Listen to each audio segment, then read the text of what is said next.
Hello दोस्तों, नमस्कार। स्वागत है आपका अपने YouTube channel sound seater academy में।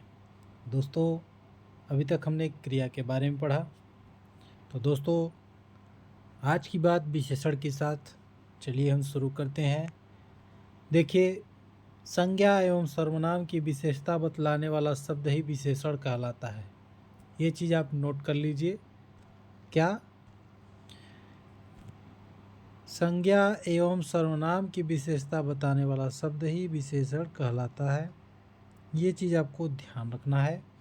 उसके बाद विशेषण के प्रयोग से व्यक्ति वस्तु का यथार्थ स्वरूप तो प्रकट होता ही है, साथ ही भाषा की प्रभावशीलता बढ़ जाती है। ये चीज़ ध्यान में रखना है। साथ ही भाषा की प्रभावशीलता भी बढ़ जाती है। ठीक, चलिए परिभाषा देख लीजिए।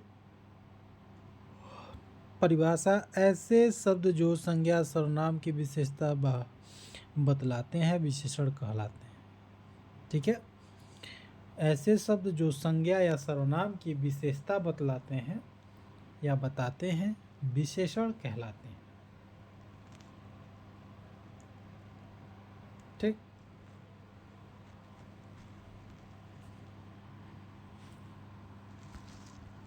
विशेषण जिस शब्द की विशेषता कह बतलाता है वह शब्द विशेष्य कहलाता है। जैसे देखिए, इसमें शब्द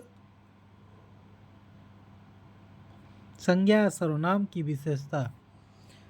ठीक है, ऐसे शब्द जो संज्ञा एवं सर्वनाम की विशेषता बतलाते हैं विशेषण कहलाते हैं। मगर विशेषण जिस शब्द की विशेषता बतलाता है वह शब्द विशेष्य कहलाता है। ये भी नोट कर लीजिए आप लोग।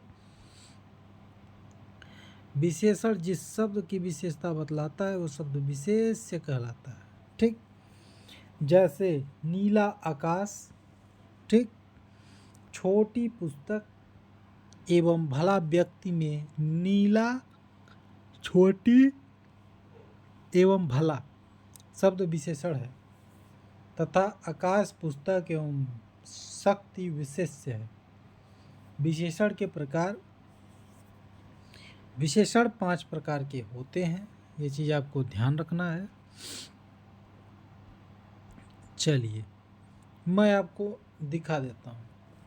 ठीक, इसमें आप देख लीजिए, गुणवाचक, संख्यावाचक, परिणामवाचक, संकेतवाचक और व्यक्तिवाचक। ठीक है, ये 5 प्रकार के। चलिए पहला आप लोग देख लीजिए, गुणवाचक। गुणवाचक जो है क्या है? गुणवाचक ऐसे शब्द जो किसी संज्ञा या सर्वनाम के गुण, दोष, रूप, रंग, आकार, स्वभाव अथवा दशा का बोध कराते हैं उन्हें गुणवाचक संज्ञा कहते हैं। जैसे पुराना कमीज, काला कुत्ता, मीठा आम आदि। ठीक है, दूसरा संख्यावाचक विशेषण। ऐसे शब्द जो किसी संख्या या सर्वनाम को निश्चित अनिश्चित संख्या क्रम गणना तथा बोध कराते हैं, गणना का बोध कराते हैं, वे संख्यावाचक विशेषण कहलाते हैं। ठीक, यह 2 प्रकार के होते हैं। पहला निश्चित संख्यावाचक जैसे दूसरा, तीसरा, चौगुना आदि, एवं अनिश्चय संख्यावाचक जैसे कई, कुछ, बहुत, सब आदि। ठीक, अब देखते हैं दोस्तों तीसरा, परिणामवाचक। ठीक है, परिणामवाचक में क्या है?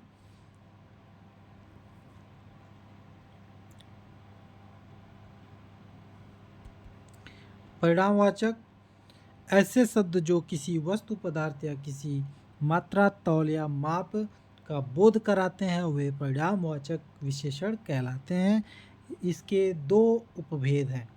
निश्चित परिणामवाचक जैसे 2 लीटर, 5 किलो एवं 3 मीटर आदि। अनिश्चित परिणामवाचक जैसे थोड़ा, बहुत, कम, ज़्यादा आदि।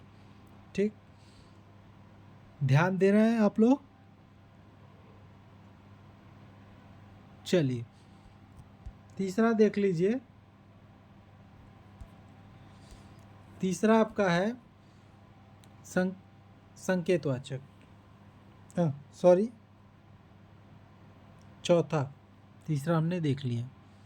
संकेतवाचक ऐसे शब्द सर्वनाम किंतु वाक्य में विशेषण रूप में प्रयुक्त हो रहे हैं, अर्थात संज्ञा की विशेषता प्रकट कर रहे हैं, संकेतवाचक विशेषण कहलाते हैं। जैसे चूंकि मूल रूप से यह सर्वनाम है, इसलिए विशेषण सर्वनामिक विशेषण भी कहलाते हैं। ठीक, जैसे इस गेंद को मत फेंको, उस पुस्तक को पढ़ो, कोई सज्जन आए हैं। इन वाक्य में इस, उस तथा कोई शब्द का संकेतवाचक विशेषण है। ठीक,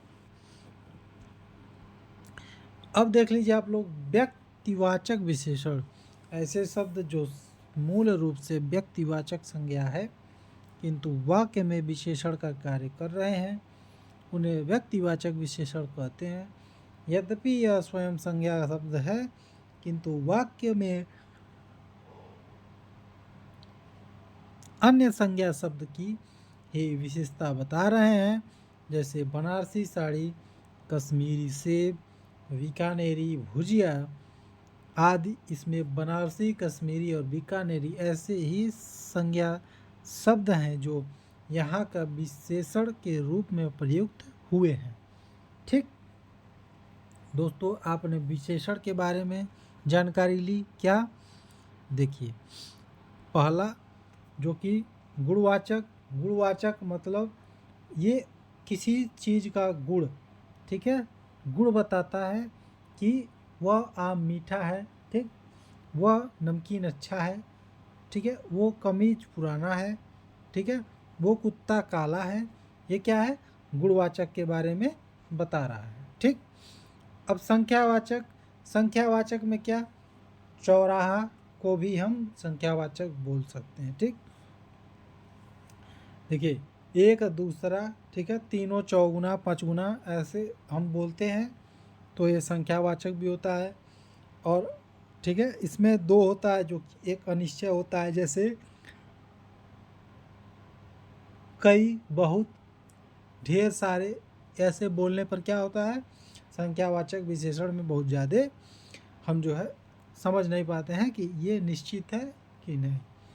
परिणामवाचक, परिणामवाचक ऐसे शब्द जिनका हम तौल माप रखते हैं। जैसे किलो, जो किलो होता है उस पर हम क्या करते हैं, किलो तराजू में अगर हम कोई वस्तु रखते हैं तो उसका जो माप होता है या उसका जो तौल होता है तो उसका एक परिणाम आता है, उसके बारे में हम जो है जानकारी जब रखते हैं या उसको हम बताते हैं, जैसे 2 लीटर, 5 किलो, 3 मीटर आदि ऐसे, तो उसको हम जो है एक निश्चित परिणामवाचक मानते हैं।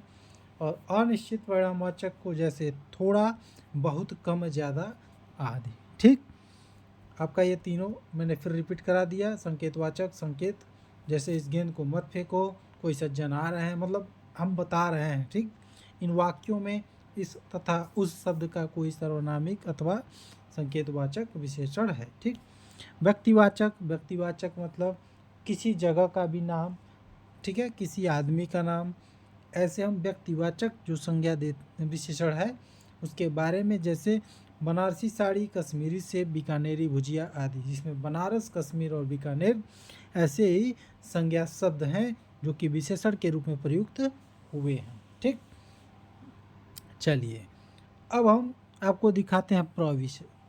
ठीक, प्रविशेषण में क्या है, ऐसे शब्द जो विशेषण की विशेषता बतलाते हैं प्रविशेषण कहलाते हैं। जैसे वो बहुत परिश्रमी है, शीला अति विनम्र लड़की है।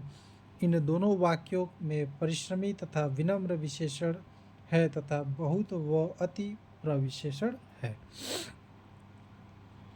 अब विशेषण की रचना देखते हैं। कुछ शब्द मूल रूप में विशेषण ही होते हैं किंतु कुछ संज्ञा, सर्वनाम, क्रिया या अव्यय, ठीक है, अव्यय शब्दों के साथ प्रत्यय जोड़कर विशेषण बनाए जाते हैं। जैसे संज्ञा से विशेषण, संज्ञा धन प्रत्यय बराबर विशेषण। ठीक है, संज्ञा से विशेषण और संज्ञा धन प्रत्यय से विशेषण। ठीक, विशेषण की रचना आपने देख लिया। चलिए इसमें देखिए, रंग धन इन, जो कि रंगीन हो गया। राष्ट्रधन ईय, ठीक है, राष्ट्रधन ईय राष्ट्रीय। स्वर्णधन इम स्वर्णिम। बनारस धन ई बनारसी। जयपुर धन इया जयपुरिया। अब सर्वनाम से विशेषण हम देखेंगे। मैं धन एरा मेरा। तुम धन हारा तुम्हारा। ठीक, अब क्रिया से विशेषण देखेंगे। वंदन धन इय वंदनीय। लूट धन एरा लुटेरा। झगड़ धन आलू झगड़ालू। ठीक, अब अव्यय से विशेषण देखेंगे। देखिए, अव्यय से विशेषण जो कि बाहर धन ई बाहरी। पीछे धन ला पिछला। ऐसे ही हम जो है शब्दों को जानते हैं, जिसको हम क्या कहते हैं आपका, जिसको हम विशेषण की रचना या प्रविशेषण में ही आता है। ठीक, चलिए अब आगे बढ़ेंगे। अविकारी शब्द हम देखेंगे। ठीक है, ऐसे शब्द जिनके स्वरूप में लिंग वचन काल पुरुष एवं काराकाल के प्रभाव से कोई विकार नहीं होता है, अर्थात कोई परिवर्तन नहीं होता है, अविकारी शब्द कहलाते हैं। अविकारी को ही अव्यय, ठीक है, भी कहते हैं। अव्यय का शाब्दिक अर्थ अ नहीं, ठीक है, धन व्यय खर्च या परिवर्तन है, अर्थात किसी भी परिस्थिति में जिन शब्दों में विकार नहीं होता, परिवर्तन नहीं होता, वे अविकारी या व्यय शब्द कहलाते हैं। ठीक,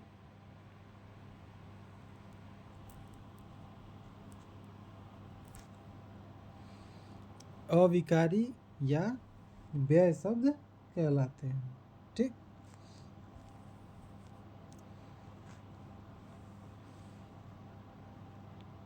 अविकारी को अव्यय भी कहते हैं।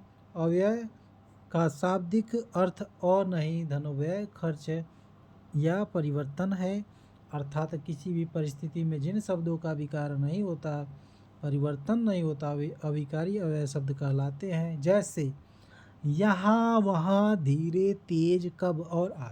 ठीक है, इसको आप देख लीजिए। अविकारी शब्दों में अविकारी शब्द यहाँ वहाँ धीरे तेज कब और आदि।